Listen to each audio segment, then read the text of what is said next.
Bismillahirrahmanirrahim. Assalamualaikum warahmatullahi wabarakatuh. Sebelumnya perkenalkan, nama saya Sri Nurmayanti.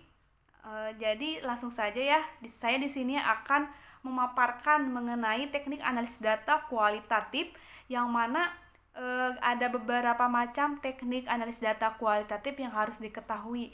Yang pertama itu ada analisis konten, yang kedua ada analisis wacana, yang ketiga ada analisis naratif, yang keempat ada analisis kerangka kerja, dan kelima ada analisis teori balas akan. Tapi saya di sini akan lebih memfokuskan ke pembahasan analisis konten. Nah, analisis konten ini atau bisa disebut sebagai analisis isi adalah penelitian yang bersifat pembahasan mendalam terhadap isi dari suatu informasi, baik itu tertulis ataupun tercetak dalam media massa. Nah, analisis ini biasanya digunakan pada penelitian kualitatif, dan pelapor analisis isi ini adalah Harold de Lasswell yang melapori teknik simbol coding. Nah, yaitu mencatat lambang atau sistem secara sistematis dan kemudian diberi interpretasi. Nah, selain itu, definisi mengenai pengertian analisis isi secara umum ini dapat diartikan sebagai metode yang meliputi analisis mengenai isi teks, tetapi di isi lain, analisis isi ini juga digunakan untuk mendeskripsikan pendekatan analisis yang khusus. Nah, selanjutnya analisis isi juga dapat digunakan untuk menganalisis semua bentuk komunikasi, baik surat kabar, berita radio, iklan, televisi, maupun semua bahan-bahan dokumentasi yang lainnya. Hampir semua disiplin ilmu sosial ini dapat menggunakan analisis isi sebagai teknik atau metode penelitian. Namun, analisis isi ini juga tidak dapat dilakukan oleh semua penelitian sosial, di mana analisis isi ini juga dapat digunakan jika memiliki syarat-syarat tertentu. Yang pertama, data yang tersedia sebagai besar terdiri dari bahan-bahan yang terdokumentasi seperti buku, surat kabar, rekaman, naskah. Yang kedua, ada keterangan pelengkap atau kerangka teori tertentu yang menerangkan tentang pendekatan terhadap data tersebut. Yang ketiga, peneliti memiliki kemampuan teknis untuk mengolah bahan-bahan ataupun data, dan kemudian dikumpulkan karena sebagai dokumentasi tersebut sangat spesifik. Nah, selanjutnya ada kelebihan dan kekurangan dari analisis isi atau konten ini.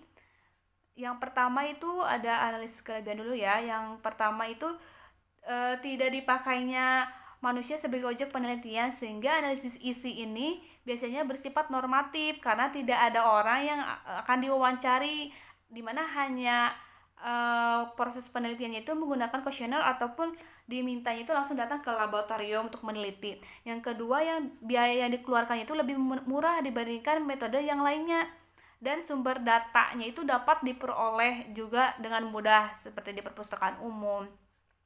Dan yang ketiga, analisis isi ini dapat digunakan ketika penelitian survei ini tidak dapat dilakukan.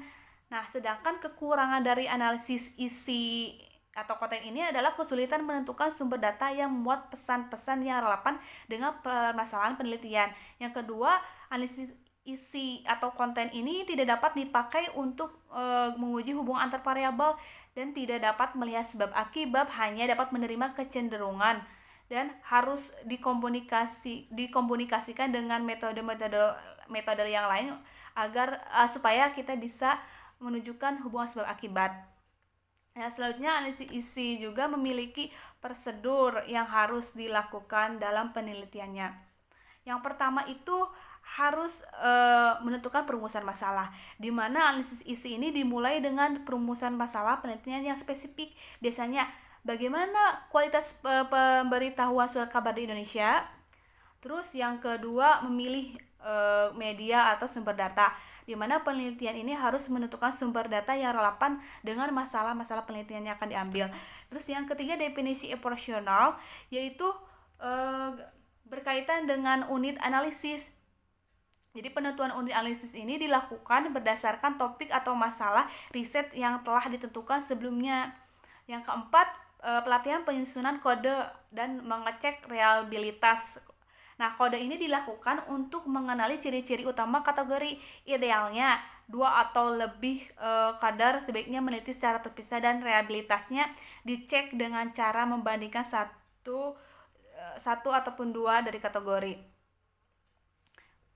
Yang kelima itu analisis data dan penyusunan laporan. Jadi data kuantitatif yang diperoleh dengan analisis isi ini dapat dianalisis dengan teknik statistik yang baku. Jadi penulisan laporan ini dapat digunakan format akademis yang lebih baku dan menggunakan prosedur yang tepat, ataupun menggunakan teknik pelaporan populer versi media massa dan baku. Dan ada prosedur dasar dalam pembuatan rancangan penelitian yang dapat dilakukan dalam pelaksanaan studi analisis isi ini. Yang pertama itu ada 6 ya. Yang pertama itu merumuskan pertanyaan penelitian dan hipotesisnya. Yang kedua itu melakukan sampling terhadap sumber-sumber data yang telah diperoleh. Terus yang ketiga itu pembuatan kategori yang dipergunakan dalam analisis. Terus yang keempat, pendataan suatu sampel dokumen yang telah dipilih dan melakukan pengkodean. Terus yang kelima ada pembuatan skala dan item berdasarkan kriteria tertentu untuk pengumpulan data. Dan yang terakhir itu interpretasi atau penafsiran yang diperoleh dari hasil penelitian tersebut. Nah, mungkin cukup sekian yang saya paparkan dan kurang lebihnya mohon maaf. Sekian dari saya. Wassalamualaikum warahmatullahi wabarakatuh.